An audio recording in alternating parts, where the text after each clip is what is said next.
Cheers, guys. Epix 911, welcome to the Tuesday, September 26th, 2017 edition of VR News. Lots of things to talk about on the VR news front tonight.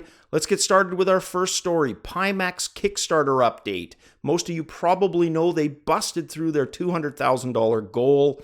With 37 days to go, they are sitting at $1,120,087. Now, I tend to be pretty conservative with the Kickstarter projects that I back, and I've even gone on record as saying the more technically complex Kickstarters tend to be, the more likely they are to fail.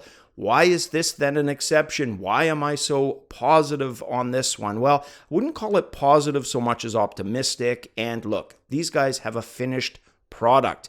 They're using Kickstarter pretty much in the truest sense of what it was originally intended to be there for. And that is help with the final stretch, the last little bit of funding a company needs, whether it's for the logistics, the shipping, etc. We know they have a finished product. People have tried it. People have reported on it. It does exist.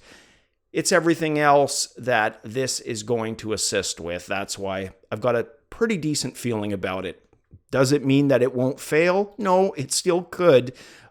But in general, I've got a good feeling. Now, they had a few different stretch goals that, with all of that I just said, to me, feel like they would have been something that the company was going to offer anyways. Via their website, on their accessories page, guaranteed in about 6 months to a year, you'd be able to purchase face cushions and an upgraded head strap. However, they've added a new upcoming stretch goal, that of prescription VR visor. That isn't your standard type thing like face cushions and head straps. I think that's very tempting for those people who wear glasses. And you know what? Actually a stretch goal worth, well, stretching for. Not bad at all. Next up, a stereo camera company with the very original name of Stereolabs has launched pre-orders for its Zed Mini adapter camera. The Zed Mini is a smaller version of their stereo depth mapping camera. It attaches to the front of both the Rift and Vive headsets. When added to the HMDs, it's going to provide stereo pass-through video and real-time depth and environment mapping, effectively turning the HMDs into augmented reality units. The two cameras place 65 millimeters apart. That's roughly the human IPD average, so should allow for comfortable pass-through stereo video in both Rift and Vive. The camera compares two different images from each camera to build a depth map of a scene. They also build a geometric map of the environment in real time. The data is then fused with an onboard IMU, enabling positional tracking of the headset within the augmented reality environment. Stereolabs hopes to launch the units this upcoming November. Pre-orders for the Zed Mini started last week for $450 US per unit. On the gaming front, Eve Valkyrie Warzone launches on PlayStation 4. Update's going to bring quite a bit. It's going to allow Rift, Vive, PlayStation VR, non-VR PlayStation 4, as well as future non-VR PC players to all crossplay for the first time.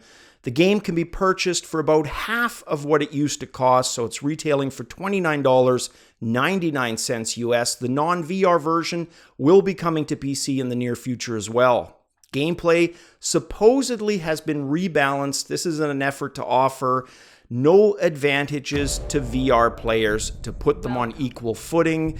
That's probably pretty tough to do through code. I'd be very curious because they don't get into the details on how they rebalance that. I'd be really interested in hearing and seeing how they're going to accomplish that. Update also brings with it new ships for both rookie and veteran pilots, along with new maps and multiple gameplay modes. Will be launching at the end of October. Love this next story. Finally, Samsung's secrecy comes to an end, or does it? Still probably about 50% speculation, 50% fact at this point. but a Twitter user by the name of Walking Cat revealing images of a supposed Windows 10 VR headset made by Samsung itself. It's worth pointing out, so the article states that the account says the images should be taken with a grain of salt. It features the now seemingly standard Windows HMD twin front cameras, that, of course, for the inside-out tracking. It's also got the PlayStation VR style head ring. However, unlike most of the other kits, the Samsung model sporting AKG headphones. So speculation on top of more speculation is that the unit may be marketed as a more premium offering among the various other Windows virtual reality offerings. Is this a surprise considering a lot of their VR partnership has been with Oculus? Not really, because they've done some Google Daydream stuff with Microsoft. Don't think it really comes as a surprise. Let me know what you guys think.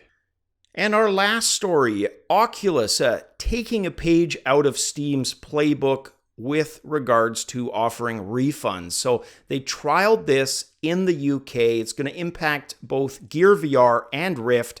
Works as follows. If you have a Gear VR game, the criteria is you can't have owned it for more than 3 days, so that's 3 days maximum, and you can't have played it for more than 30 minutes, a specific title.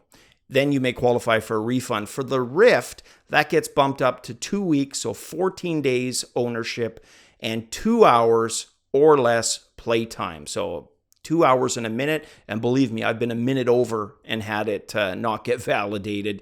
It's likely to not go through. So good to see them kind of following Steam on that.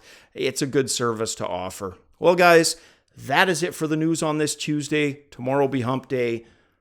A day of days. Guys, as always, cheers.